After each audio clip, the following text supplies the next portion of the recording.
Саламатсыздарбы құрметті 5 сыныптың оқушылары, мен бүгін сіздерге 5 сыныптың математика сабағынан координаталық сәуле натурал сандарды және нөл санын координаталық сәуледе кескіндеу деген тақырыпқа сәйкес есептердің шарту жолдарын түсіндіріп көрсетіп беретін боламын.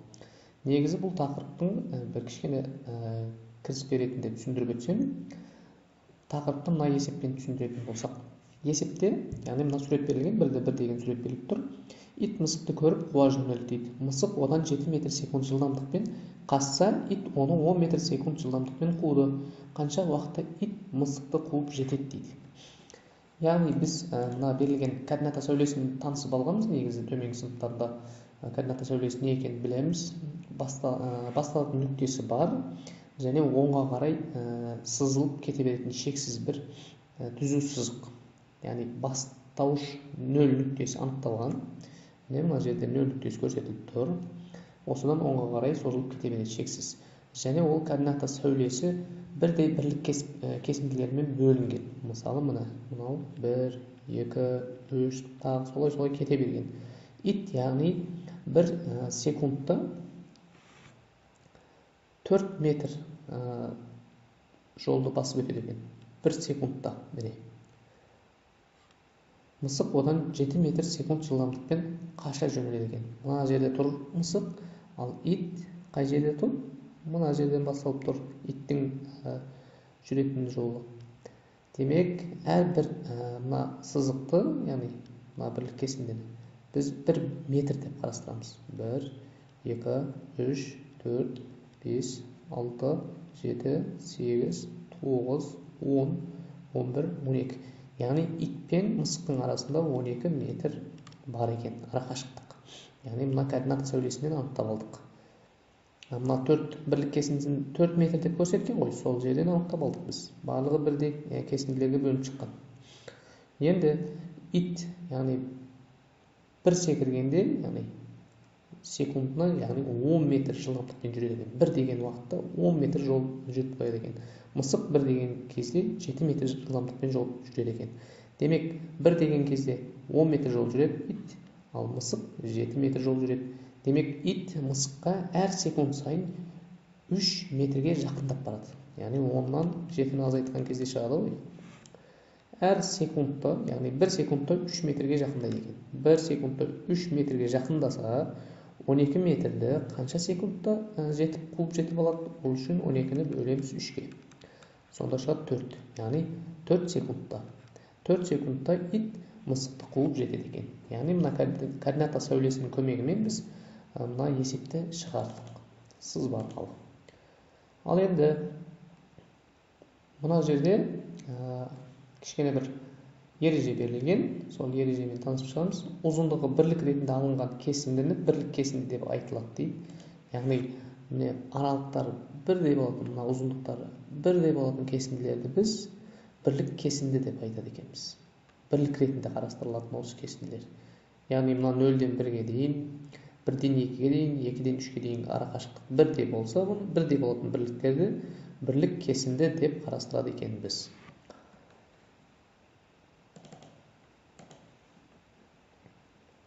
Келесі, сәуленің 0, яғни О басталу нүктесі санақ басы ретінде алынған, бірлік кесіндісі берілген, бағыты белгіленген сәуле координаталық сәуле деп айтылады екен. Яғни міне мынау сияқты жаңа сабақтың басында көрсеттім мен.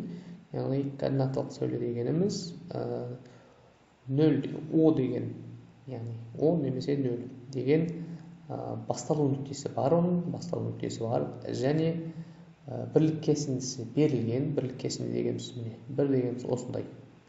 Тағы біріміз мынадай болады, тағы біріміз мынадай болады деп, яғни арақашықтықты белгілеп көрсетіп қойды ғой. 0-ден 1-ге дейін бұл бірлік кесінді деп қарастырылатын және бағыты белгіленген. Міне бағыты белгіленіп тұр стрелкамен. Осындай сәулені біз координаталық сәуле деп айтады екенбіз.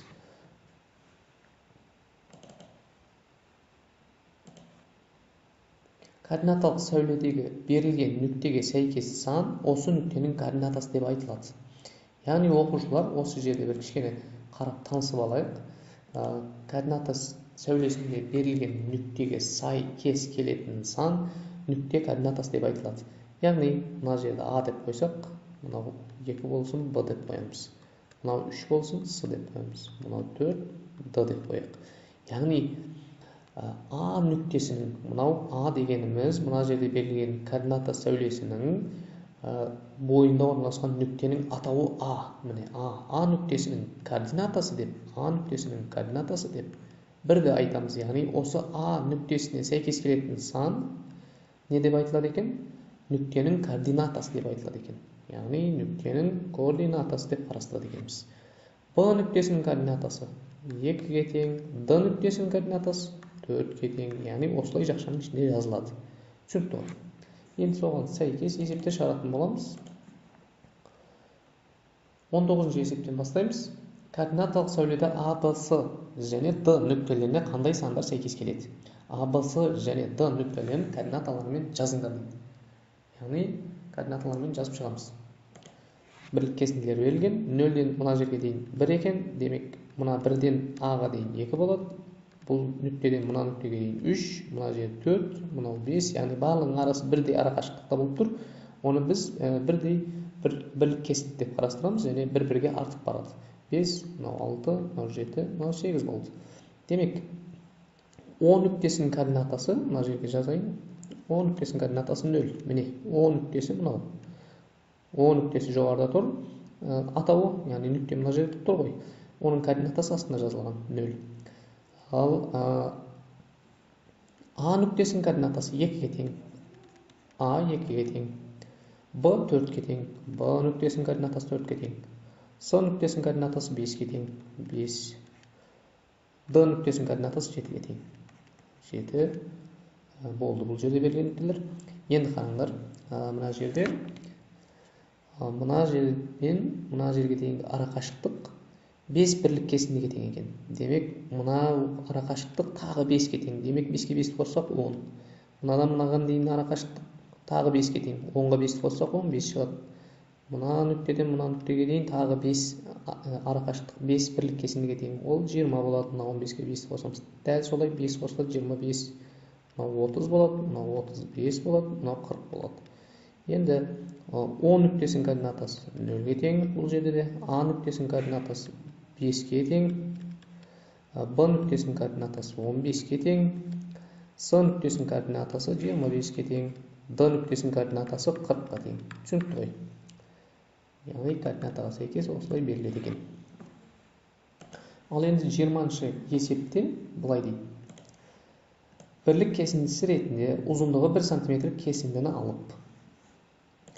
Яғни дәптерлерінің ұзындығы 1 см болатындай кесінді аламыз. Басталатын нүктесі O нүктесі 0-ден басталады. Яғни бірлік кесіндісі ретінде ұзындығы 1 см. Мына 0-ден мына жерге дейін 1 см деген сөз. Мына жерге дейін 2, мынаған 3, мынаған 4, мынаған дейін 5 см, мынаған дейін 6, мынаған дейін 7, мынаған дейін 8, мынаған дейін 9. Яғни арасындағы арақашықтықтар бірдей болу керек.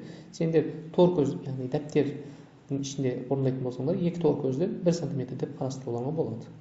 Енді осы белгілеп шыққан нүктелер бар ғой, 2, 1 деп координаталарын жазып шықтық қой. Соның ішінде 2 деген нүктені, міне 2 деген нүктені оған сәйкес A деп белгілейді екенбіз. 2-ні A деп, A нүктесі. 6-ны B нүктесі деп белгілейді екенбіз. 6 міне B нүктесі. 8-ді S нүктесі деп белгілейміз. Міне 8 S деп белгілейміз. 9-ды D деп белгілейміз. Міне 9 дегеніміз мынау нүкте D деп белгілейміз. Енді бізден сұрап тұр. O A-дан, O B-дан, O S-ға дейін және O D-ға дейін болған кесінділерінің ұзындықтарын сантиметр есебімен табыңдар дейді. Яғни бірінші болып O A дегенді табамыз. Міне O A. O-мыз мынау, A-мыз мынау. Мына жерге дейін 1 см, мына жерге дейін 2 см. Демек O A тең 2 см екен. Кейінгісі O B. O дегеніміз мынау нүкте, B дегеніміз мына жер. O-дан B-ға дейін міне 6 см. Осындай 6 бөлік бар ғой, әрбіреу 1 см-ден 6 кесінді бар. Демек, O-бымыз тең 6 см-ге. O-дан S-ға дейін 8 см. Одан кейін одан д-ға дейін, одан д-ға дейін 9 сантиметр. Түсінікті ғой? Келесі тапсырмаға көшеміз. Бірлік кесіндісі дәптердің екі торкөзінің ұзындығына тең координаталық сәуле сызыңдар. Жаңа мен айтқандай координаталық сәулесін сызып аласыңдар. Дәптерлерге екі торкөздің ұзындығына тең болатын бір бірлік кесіндісі. Және координаталық сәуле бойынан бірінші А дегеніміз, яғни А-ның А нүктесінің координатасы 4-ке тең, Б нүктесінің координатасы 8-ге тең деген бірінші шартты қанағаттандыратындай, және екінші шартта А нүктесі 3 деген, Б нүктесі 11 деген координаталық нүктелерін белгілеп, АБ кесіндісінің қақ ортасындағы С нүктесінің координатасымен жазыңдар деген екі шарт берілген. Бұл екі шартқа екі координата сәулесін жазамыз. Бірінші мына бірді орындаймыз, одан кейін екіні орындаймыз. Екеуіне де бірдей сызып алдым. Басталатын нүктесі, бастауыш нүктесі бар. Қай жаққа қарай кетіп баратқан стрелкамен, яғни бағыттап көрсетіп қоямыз. Екі торкөз дейді, яғни сендер екі торкөзді, бірдей екі торкөздерді белгілеп шығасыңдар.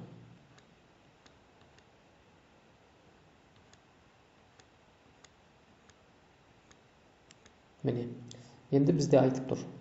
Бірден, яғни мына бірінші шарт мына жерде ғой. Осы жерге дейін бір шарт қарастырамыз. А нүктесі 4 екен. Мынау 0, 10 нүктесі. Мынау 1, 2, 3, 4, 5, 6, 7, 8, 9. Бізге 4 пен 8 керек. 4 дегеніміз А нүкте екен. Міне, 4 дегеніміз А. 8 дегеніміз Б нүкте екен. Міне. Енді бізге айтып тұр. А мен Б-ның кесіндісінің қақ ортасындағы С нүктесінің координатасын табыңдар дейді. Міне, А дегеніміз мынау нүкте, Б дегеніміз мынау нүкте. Осы екеуінің қақ ортасын табуымыз керек.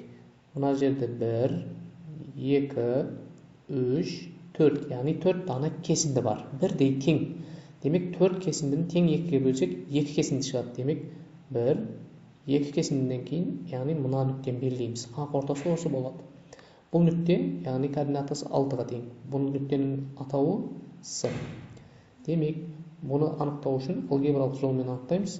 Үлкен, яғни 8-ден 4-ті азайтамыз. А, Б деген кесіндінің үлкен координатасынан кіші координатасына азайтамыз. Минус 4 тең 4 шықты. Яғни арасында 4 кесінді бар екен. Сол 4-ті тең 2-ге бөлсек қақ ортасы шығады. Ол 2 деген сөз. Демек, С-ның координатасы 2 екен. Біріншісінің шартын қанағаттандыратындай жауабын таптық. Екіншісі 3 және 11. А нүктесі 3-те, Б нүктесі 11 екен. 1, 2, 3, 4, 5, 6, 7, 8, 9, 10, 11. Мынау 11, мынау 10, мынау 1, мынау жерде 0, мынау 2, мынау 3 деп кете береді. 10, 11-де кетіп тоқтайды. А нүктеміз 3-ке тең, демек мына жеріміз 3-ке тең. Міне. Б нүктеміз 11-ге тең. Міне Б. Енді ортада қанша бірлік кесінді бар? Соны санап шығамыз. 1, 2, 3, 4, 5, 6, 7, 8 бірлік кесінді бар екен. Енді 11-ден 3-ті азайтсақ та 8 шығады. 11 азайған 3. Яғни әрі санап көзімізбен көріп аламыз, әрі азайту арқылы табамыз. 8 екен. 8 тең 2-ге бөлеміз, 4 шығады. Демек, С нүктесі мына жерде орналасқан. Яғни 1, 2, 3, 4-тен кейін мына жер. Яғни 3-ке, мына 3-ке 4-ті қоссақ 7 шығады. Яғни мынау 7. 7 деген нүкте. Санап келсеңдер 7-ші болып шығады бұл. С нүктесі, С-ның координатасы 7 екен. Түсінікті ғой.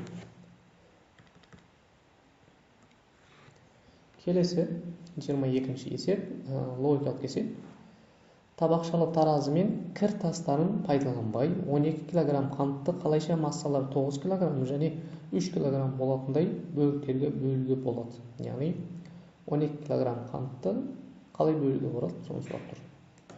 Ол үшін, яғни бізде ешқандай өлшейтін кір тастары жоқ.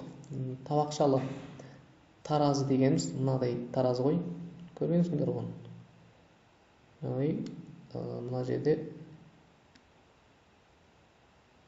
үстіне бір жағына кір тасын қояды, бір жағына затты қояды. Мына жаққа 5 кг кір тасты қойса, мына жақтағы затты сол 5 кг-ға теңестіреді. Яғни мына жер тең болу керек. Сол табақшалы таразының үстіне 12 кг қантты ешқандай тасысыз қалай 9 кг және 3 кг қылып екіге бөліп алуға болады дейді. Ол үшін 12 кг қантты тең екіге бөліп мына жаққа қойып аламыз. Яғни тең екенін қалай білеміз?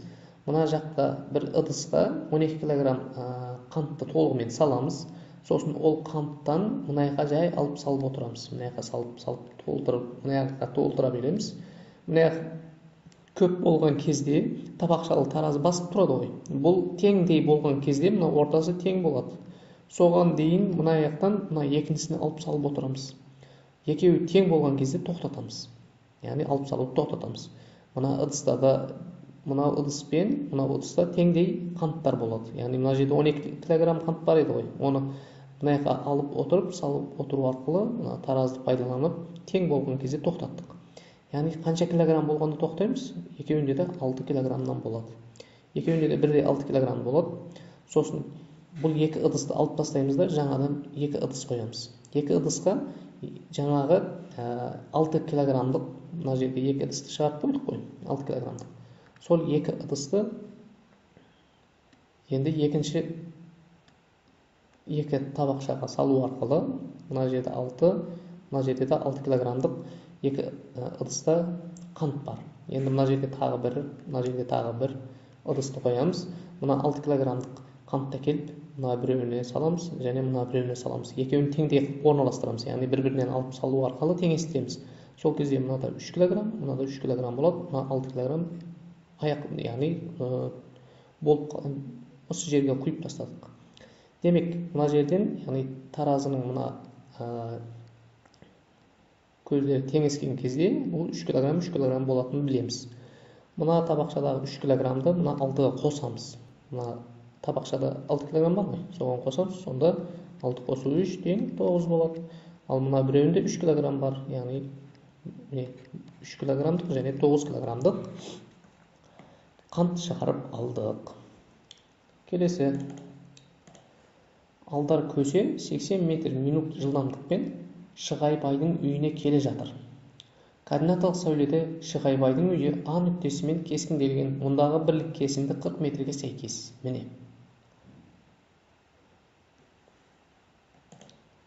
Яғни координаталық сәулені пайдаланып, Алдар көсе мына жерден бастап жүріп келе жатыр. Ал Алдар көсенің келетін жері мына нүкте екен. Енді бізден сұрап тұрғаны бірлік кесінді, яғни қанша метрге тең? 40 метрге тең. Яғни бір бірлік кесінді 40 метрге тең. Мына нүктеден мына нүктеге дейін 40 метр деген сөз. Мына нүктеден мына нүктеге дейін тағы 40. Ол деген сөз мына жер 80 болады. Тағы 40 болады. Ол 80-ге 40-ты қоссақ, мына жер 120 болады. Оған тағы 40-ты қоссақ 160 болады. Оған тағы 40-ты қоссақ 200 болады. Оған тағы 40-ты қоссақ 240 болады. Оған тағы 40-ты қоссақ 280 болады. Көріп тұрғандарыңдай.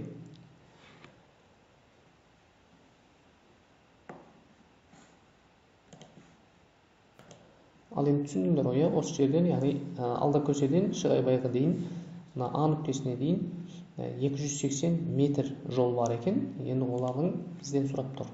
Бірінші сұрақ, координаталық сәуледе Шығайбайдың үйіне сәйкес нүктенің координатасын табыңдар. Яғни 280 екен. А-ның координатасы 280. А-ның координатасы 280 деп жазып қоямыз. Алдар көсе Шығайбайдың үйіне неше минутта жетеді? Яғни 280 деген метрді қанша минутта басып өтеді? Яғни бір минутта ол 80 метр жол жүреді екен. Не, өзі айтып тұр. Демек, мына жерге дейін 1 минутта жүреді екен. Тағы сонда екеуін тағы 1 минутта жүреді екен. Дәл солай екеуін тағы 1 минут жүреді екен. Енді ондай екеу емес, оның жартысы бар. Міне жартысы. Ол жартысы жарты минут деген сөз.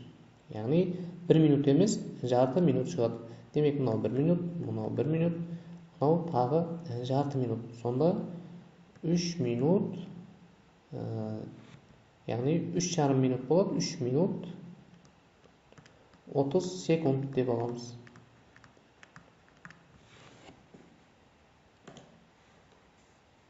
Ал енді келесі есеп, 24-ші есеп. Бұл жерде 1/6, яғни мына сурет берілген. Координаталық сәулесінде бала мен иттің бір-біріне қарама-қарсы жүгіріп келе жатқан. Осы ит пен баланың тұрған нүктелерінің координаталық координатасын табуымыз керек. Мына жер мен мына жердің координатасын табуымыз керек. Егер бірлік кесінді, яғни мынау бір бірлік кесіндіміз, мынау бір бірлік кесіндіміз 30-ға тең деген сөз. Мынау 30 болса, мынау 60 болады. Яғни тағы бір 30 қосылады деген сөз.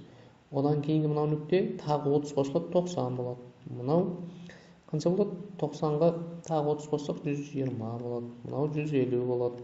Мынау 180, мынау 210, мынау 240, мынау 270, ал мынау нүктесі 300 болады. Мынау нүкте 330 болады. Яғни баланың тұрған нүктесін және иттің тұрған нүктесін осылай анықтауға болады. Баланың тұрған нүктесі мынау жерде, міне ол 90 екен. Баланың тұрған нүктесін 90, яғни баланы біз А нүктесі деп белгілейік, итті Б нүктесі деп белгілейік. А нүктесінің координатасы 90 екен, Б нүктесінің координатасы 330 екен. Енді бала мен иттің арасындағы арақашықтықты есептеуіміз керек. 330-дан 90-ды азайтамыз, сонда олардың арасындағы арақашықтық шығады. Я болмаса, мынау әрбірінің арасы 30-дай болатын, 30 метр болатын бірлік кесіндіде қаншауы бар арасында соны санап шығамыз. Біреу міне, екеу, үшеу, төртеу, бесеу, алтау, жетеу, 8. Яғни 8 дана 30 метрлік бірлік кесінді бар екен. 8 көбейген 30 тең 240 метр. Я болмаса 330-дан, міне мынау 330-дан азайтамыз мынау 90-ды. Жоғарыда да дәл солай орындағанбыз, ол 240 шығады. Яғни екеуінде де бірдей жауап шықты. Келесі. Мына суретте берілген, яғни шегірткенің секіру қозғалысы координаталық сәуледе кескінделген. Шегіртке координаталық сәуле бойымен, яғни А нүктесінде, яғни координатасы 3 нүктесінен солға қарай 2 бірлік кесіндіге секірген соң, оңға қарай 5 бірлік кесіндіге. Яғни мына жерден солға қарай дейді, нүктесінен солға қарай міне 1, 2-ге секірді. Міне 2-ге секірді, 1-ге келді ғой 2-ге секірсе. Одан кейін, 1-ге келгеннен кейін, оңға қарай 5 бірлік кесіндіге секірді. Оңға қайтадан оңға секіреді. 1, 2, 3, 4, 5. Міне мына жерге келеді. Шегіртке осылайша қозғалысы жалғастырды. Шегіртке координатасы 2, 4, 5, 7, 9 және 12 нүктелерінің қайсысында болды. Енді мына жерде координаталардың жазып шығамыз. Мынау 1 болса, мынау 2 болады. Мынау 3, мынау 4, мынау 5, мынау 6. Бізден сұрап тұр. 2-де болды ма шегіртке? Яғни секірген кезде 2-де болды ма, болған жоқ па, соны сұрап тұр. 3, 4, 5, 6. 2-де болды. Яғни мына жерде 2-ден басып өтті жаңа. Одан кейін 4-де болды ма? Я, 4-де болды. 5-де болды. Басқаларында болған жоқ. Яғни 2-де, 4-де, 5-де болған екен. Осы үшеуінде болды. Мына жерден көріп тұрмыз. Келесі. Ертедегі орыс есебі. Әкесі балаларына ақша берді. Ол үлкен ұлына барлық ақшасының жартысын және 1 рубль. Ортаншы ұлына қалған ақшасының жартысын және 1 рубль. Кіші ұлына қалған ақшасының жартысын және қалған 3 рубльді берді. Әкесі балаларының барлығы қанша ақша берді деп сұрап тұр. Ал енді бұл есепте төменден бастап жоғары қарай шығамыз. 26-шы есепте. Яғни ең кіші ұлына былай дейді. Кіші ұлына қалған ақшасының жартысын. Яғни қанша рубль екен бізге белгісіз, бірақ қалған ақшасының жартысын беріпті, және қалған 3 рубльді беріпті. Демек, жартысын бергеннен кейін жартысы қалады ғой. Сол қалған жартысы ол 3 рубль деген сөз. 3-ке 3-ті қостық, 6 рубль болды. Енді ол 6 рубль, яғни жоғарыдағы ортаншы ұлына 1 рубльді бергеннен кейін қалған рубль ол. Демек, 6-ға 1-ді қосамыз. 7 болады. 7 дегеніміз, яғни ортаншы ұлына берген ақшасының қалған жартысы. Демек, 7-ні көбейтеміз 2-ге. Сонда 14 шығады. Енді бұл 14-ке, яғни 1-ді қосамыз. Үлкен ұлына берген 1 рубльді қосамыз, сонда 14 қосу 1 болады, 15 болады. Яғни 15 болған кезде былай дейді, ол үлкен ұлына барлық ақшасының жартысын, яғни барлық ақшасының жартысını берген кезде 15 рубль қалған. Демек 15-ті 2-ге көбейтеміз. 30 шығады. Демек жалпы оның 30 рубль болған. Енді тексеріп көреміз. 30 болған, оның тең жартысını 15, яғни 15 рубльді үлкен ұлына берді дейді. 15 рубльді және 1 рубльді. 15-ге қосамыз 1-ді, тең 16. Яғни қалды арт жағында 14. 14-тің тең жартысını берді дейді ортаншы ұлына. 7, оған тағы қосып біреуін берді дейді. Сонда 8 рубль берді.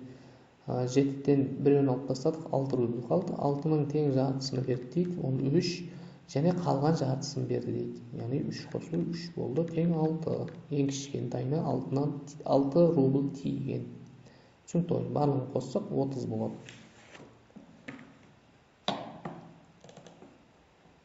Келесі 27-ші есеп. 1-8-ші суретте санақ басы 10 нүктесі болатын бірлік кесіндісі 60 км-ге тең координаталық сәулелер кескінделген Қостанай, Павлодар, Жезқазған қалаларының Астана қаласынан арақашықтықтарын жуықтап табылады. Яғни жуықтау арқылы табамыз. Астана деген ортада орналасқан, көріп тұрғандарыңдай. Демек бірлік кесінді мынау 60 км тең екен. Демек, мына жерге дейін 60, мына жерге дейін тағы 60, тағы 60, 60, 60, 60, 60, және мына жерге келеді соңғы. Яғни мына нүктемен тоқтайық, осы жерге дейін. Демек, 1, 2, 3, 4, 5, 6, 7 дана 60 деген сөз. Ол дегеніміз 420 километр. Шамамен 420-450 км екен Астанадан Павлодарға дейін. Яғни мына есеппен осы нүктеде тоқтасақ 420 болады. Тағы бір нүктені қоссақ, ол кезде 480 км болады. Ол дегеніміз шамамен 500 км деген сөз. Келесі, мына жерде арақашықтықты қанша бірлік кесінді бар, соны санап шығамыз. 1, 2, 3, 4, 5, 6, 7, 8. 8 көбейтеміз 6. Ол 480 деген сөз. Мына жерге дейін 480, тағы біреуіні қоссақ 500, қанша болды? 540 болады. Яғни 480, 542 жауап қарастырсақ болады, 540 км. Келесі, мына бірлік кесіндіден қанша бар? 1, 2, 3, 4, 5, 6, 7, 8, 9, 10. 10 бар. Яғни мына нүктеге дейін 10 бар. 10-ды көбейтеміз 60-ға тең 600 км болады. Я болмаса, мына жерден тағы біреуін қосып аламыз, сол кезде 660 км болады. Осылай қарастырамыз. Бүгінгі сабақ осымен тәмам. Сау болыңыздар.